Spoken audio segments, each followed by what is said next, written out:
在台北市有一个查某人，伊加入网络投资的群组，佚头起伊是有赚1万块，后来就愈讲愈侪钱入去内底，1500万是拢总哄骗了了。而且这款投资诈骗的受害者实在是袂少，常常拢有警察都爱赶去银行阻挡民众，唔通去互骗大耳。远景赶到银行扣款汇款前爱三思，柜台前这个查某人是退休银行员，经同事邀请，暗算共同投资抽未上柜股票。我也觉得，哪有那么好赚？经过思考，伊愈想愈唔对。最后的时阵，打东啊，无汇出137万，差一点啊，都可能落入诈骗圈套。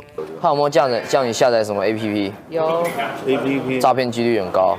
要一对翁仔某加入投资群组，除了要求下载指定的 App， 汇钱突达才会当买股票。因准备10万块，伫紧要的坎站，互人砸落来。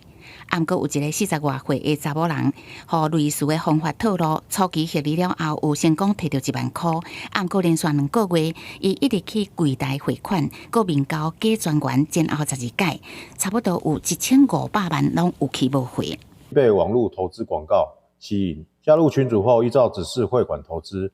在远景细说解说诈骗手法后，两人顿悟，及时停止汇款。并不是没有被害人在一开始小的阶段出金还给他的时候，他就停止了。但是大部分的投资客看到说，这是蛮有效投资的，之后就会更大量的把资金投入下去。面对假投资，差不多逐天拢有。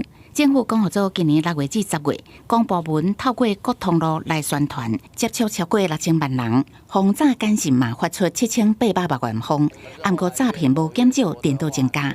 警方提醒，无论讲是股市名人的推荐，还是财经老师的内部消息，若是互人邀请加入赖群组，大部分是袂使相信。记者综合报道。